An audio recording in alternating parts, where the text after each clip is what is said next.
Okay, this is the LTV 1200. This is our transport vent, but we can use this vent in a normal vent capacity should we run out of the regular vents that we use.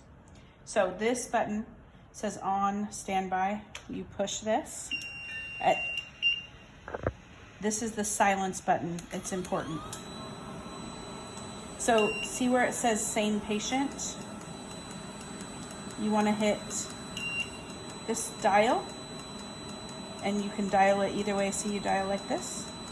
So you want to go to new patient, and you say select. And these are your vent settings. See, then it says infant.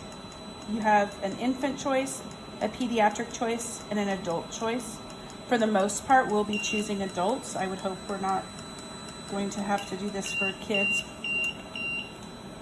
You have a low pressure alarm because it's not hooked to any one person, so there's no pressure, so it senses that.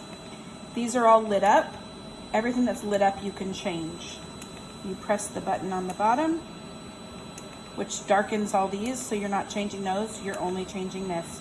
This is your rate of breathing. Normal intubated patients, you're gonna be at 12 to 14.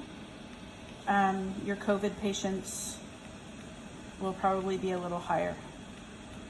This is your tidal volume.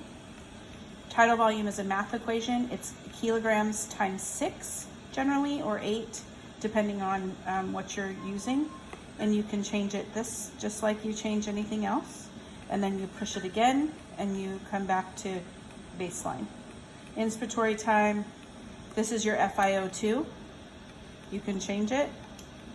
So let's just change all these for the purpose of what we're doing here.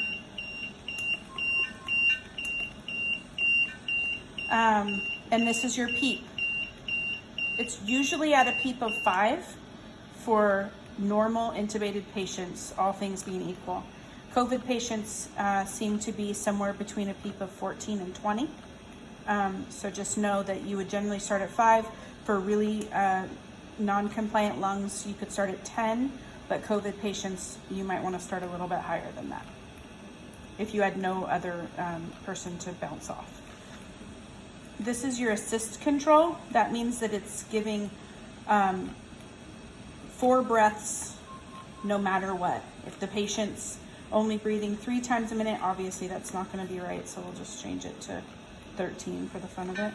So if the patient's breathing 13 times a minute, it gives 13 breaths. The patient breathes 12 times, it gets 1 extra breath to make 13.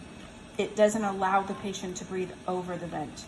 When patients are in assist control, they need to be really well sedated. If you push this twice, and now you're in SIMV, which is spontaneous inspiratory mechanical ventilation, meaning if the patient is breathing 12 times a minute, it gives you 1 extra breath. If they're over breathing the vent and they're breathing 15 times, it allows them to breathe. It gives them 13 breaths and allows 3 spontaneous breaths, or 2, depending on your math. You have pressure support and volume support. You get there the same way. Hopefully you would have a respiratory therapist to call on the phone. There's a high pressure alarm.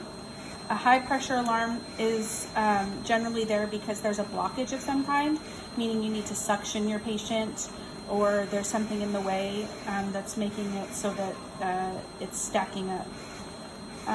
Suction is always the go-to for a high pressure alarm. There's an alarm called Disc Sense. I might be able to make the vent do it. The Disc Sense alarm means that that is something in your line is disconnected. These are really right here. Yellow goes to yellow, white goes to white, and then the clear goes to the middle. Oftentimes the Disc Sense alarm is because these aren't tightened enough. All things being equal, if your line doesn't have any leaks, these are tightened and you're still getting the Disc Sense alarm, it doesn't hurt anything to just keep going, as long as you make sure that you have checked your line completely for holes or anything like that. This right here is a Paul filter. It's the antiviral filter that we're using here at Harrison, also called a Paul filter. It's what prevents the virus or organisms from getting inside of the vent and cross-contaminating the next person that uses the vent. And then at the mouth, there's an HME filter. This is the one that filters the virus at the mouth. So it's kind of a double protection. So that's pretty much how you use this vent. Now I'm going to turn it off and I want to show you what happens. Okay, so if you turn it back on and you forget to say new patient, it comes on with the same vent settings that we changed it to before.